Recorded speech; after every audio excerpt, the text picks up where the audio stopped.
मेरा नाम हर्षिता है। मेरी शादी को 9 साल हो गए थे। मेरे पास 7 साल की एक बेटी और 3 साल का एक बेटा था और अब मैं फिर से एक बच्चे को जन्म देने वाली थी। मेरे पति शहर के एक बड़े बिजनेसमैन थे। ज़्यादातर अपने कामों में बिजी रहते थे। हम लोगों को वह बहुत कम टाइम दे पाते थे, लेकिन फिर भी हम अपने बच्चों के साथ बिजी रहती थी। उनके साथ हंसी मजाक करना, उनके साथ खेल कूद करना मुझे बहुत ही पसंद था। मैं अपने बच्चों से बेहद प्यार करती थी, क्योंकि एक माँ के लिए उसके बच्चे तो होते हैं जिनको वह सबसे ज़्यादा प्यार करती है, जो उसके सबसे ज़्यादा करीब होते हैं। मेरे पति भी हमारे बच्चों से बहुत प्यार करते थे और वह हर वीकेंड पर हम लोगों को कहीं ना कहीं घुमाने जरूर लेकर जाते थे। अब हम जब से मेरे पति को पता चला था कि मैं तीसरी बार माँ बनने वाली हूँ, तो वह बहुत ज़्यादा खुश थे।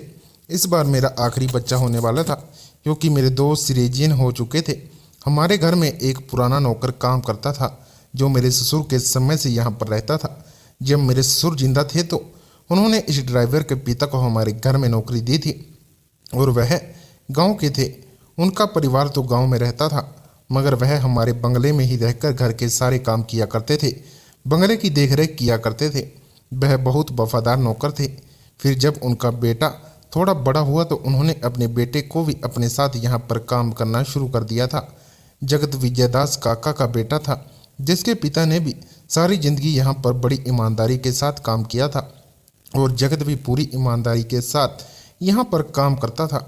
लेकिन जगत यहाँ पर नौकर बनकर काम नहीं करना चाहता था। उसे शुरू से ही ड्राइविंग करने का बहुत शौक था। जब वह यहाँ बचपन में अपने पिता के साथ आता था तो अपने पिता के साथ एक दो काम करवा लिया करता था, लेकिन हमारे घर के जो ड्राइवर थे वो उनसे ड्राइविंग सीखने की जिद करता था। उसके पिता ने इस बारे में मेरे ससुर जी से बात की थी। उन्होंने कहा कि बेटा ड्राइविंग सीखना चाहता है, अगर मेरा बेटा जवान होकर अच्छा ड्राइवर बन गया तो आप उसको अपने यहाँ नौकरी पर रख लेना। मेरे ससुर जी ने कहा था कि अगर तुम्हारे बेटे को ड्राइविंग सीखने का शौक है तो वह यहाँ रहकर घर के कुछ कामकाज भी कर सकता है और ड्राइविंग भी सीख सकता है।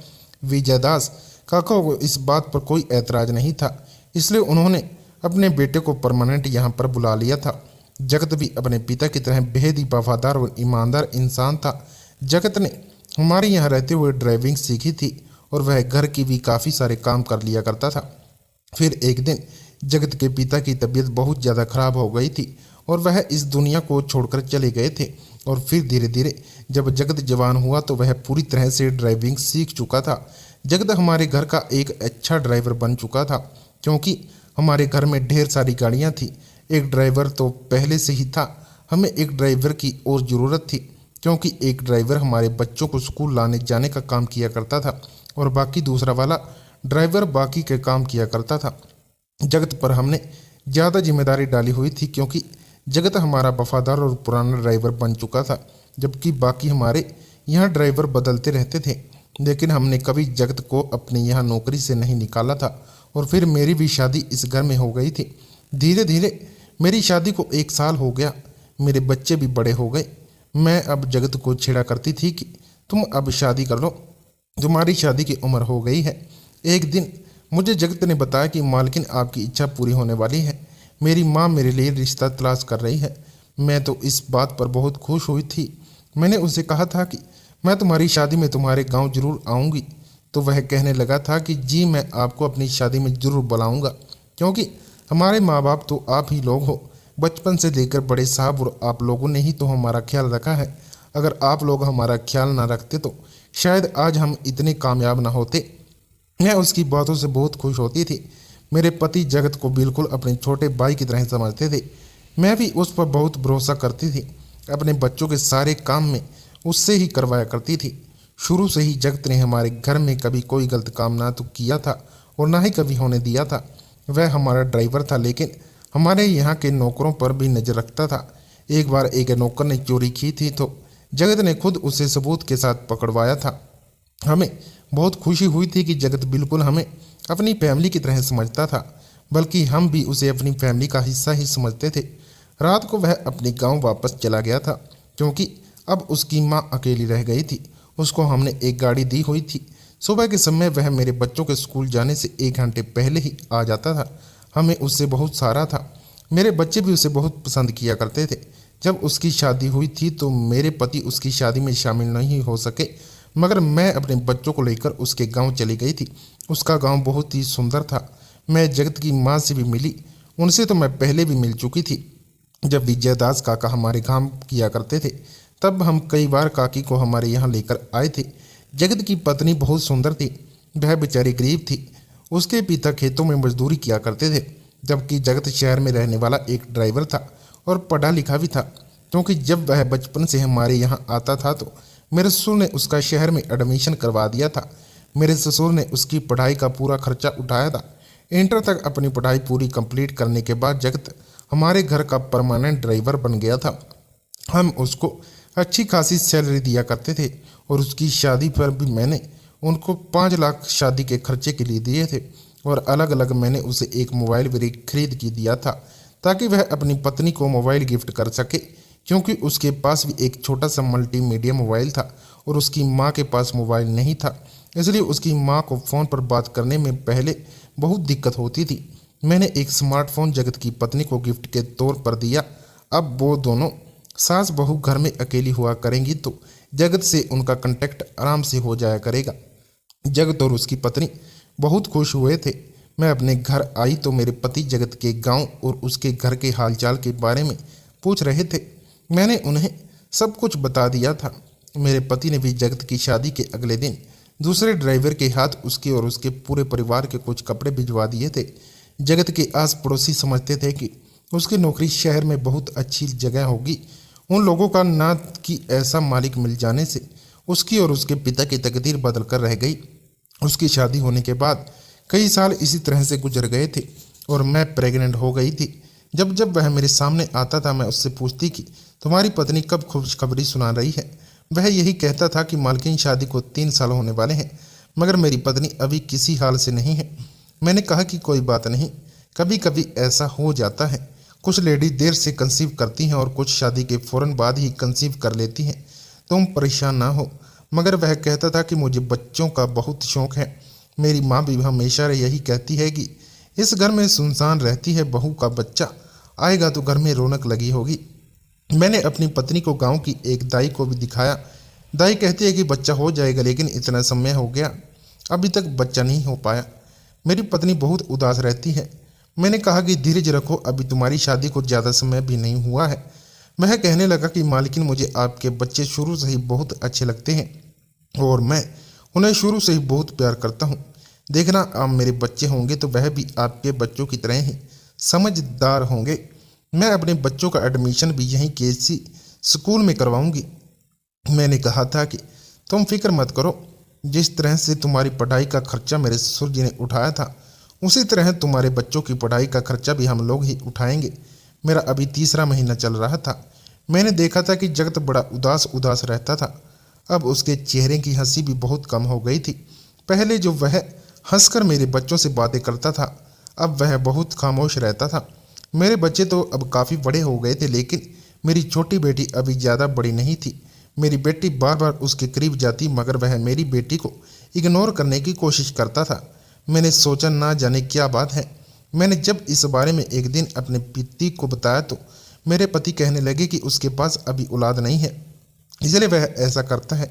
शायद वह हमारे बच्चों को देखकर यही सोचता होगा कि हमारे पास बच्चे हैं और उसके पास नहीं है, क्योंकि वह बेचारा पिता बनने का सुख देखना चाहता है। मैंने एक बार जगत से कहा भी था कि तुम अपनी पत्नी को शहर लेकर जाओ, शहर के किसी अच्छे डॉक्टर से उसका ट्रीटमेंट करवाओ, पता चल जाएगा कि आखिर उसे क्या परेशानी है।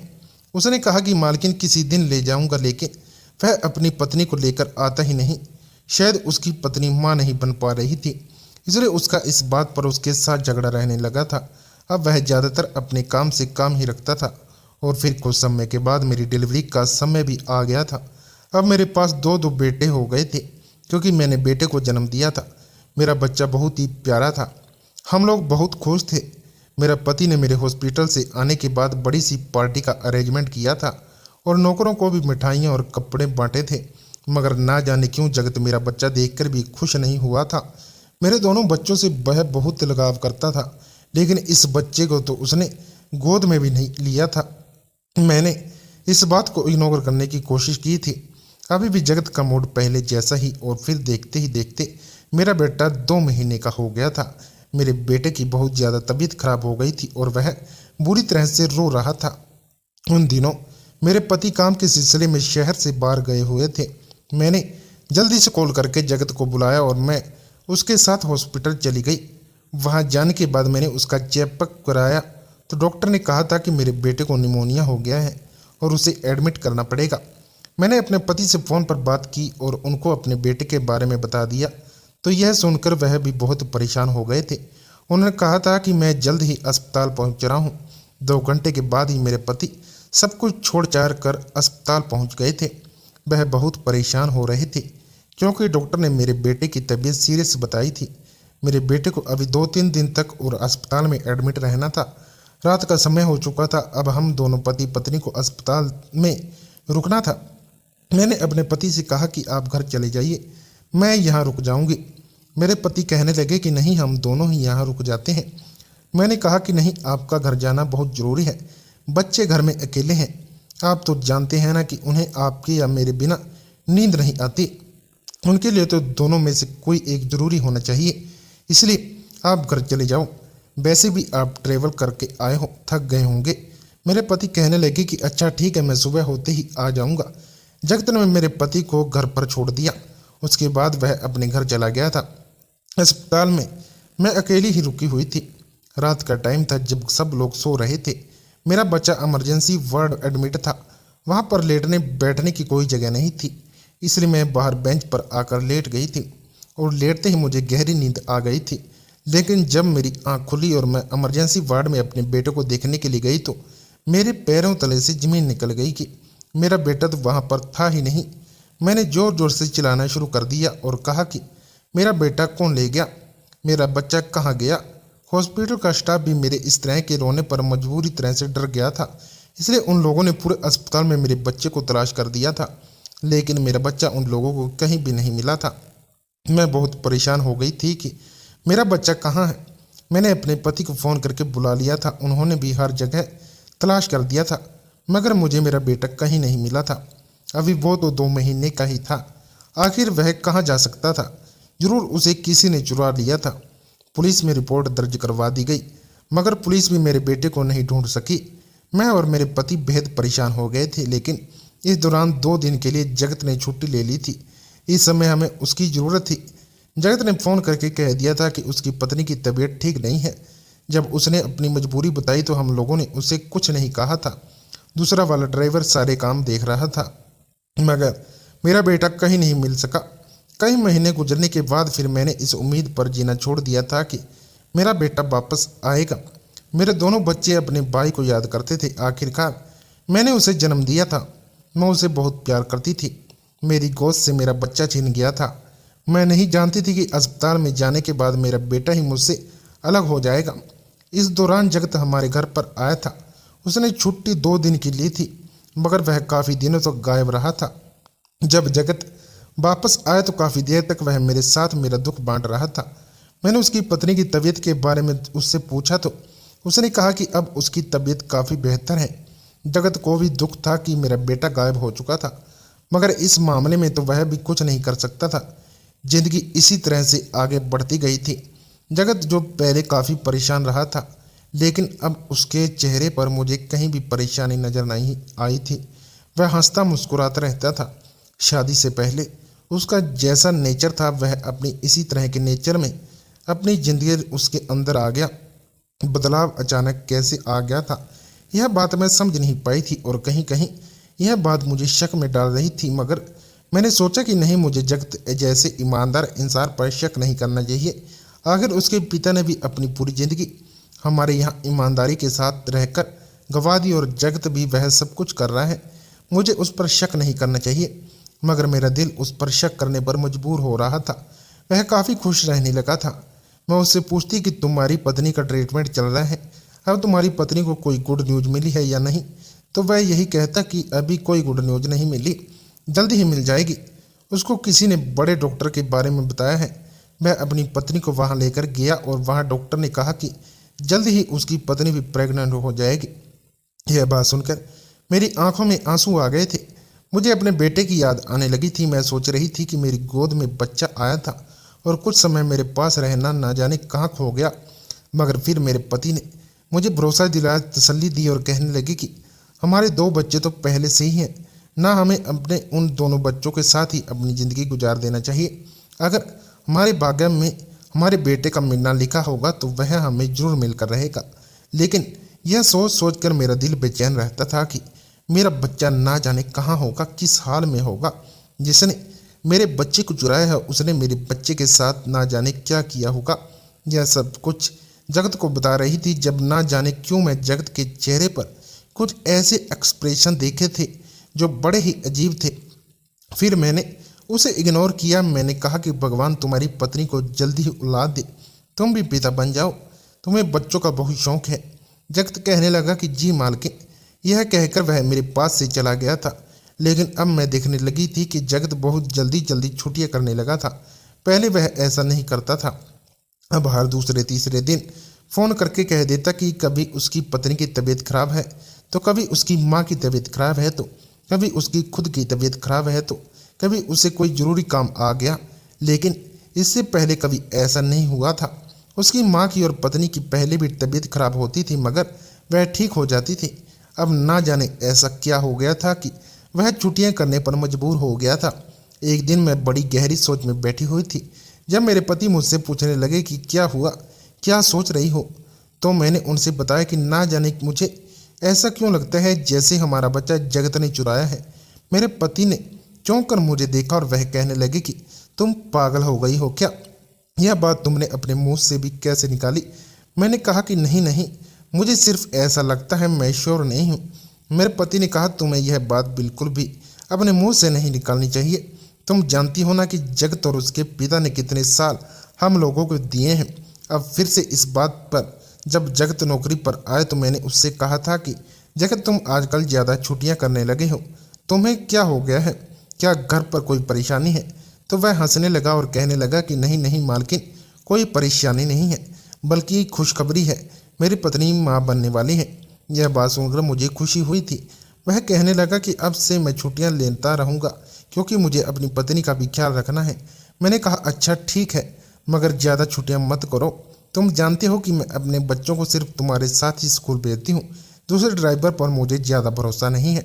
मैं खुश थी कि चलो अच्छा है, इतने लंबे समय के बाद जगत पिता बनने वाला था। अब मुझे समझ आया था कि उसके खुश रहने की वजह यह थी, जगत पहले से भी ज़्यादा खुश रहने लगा था।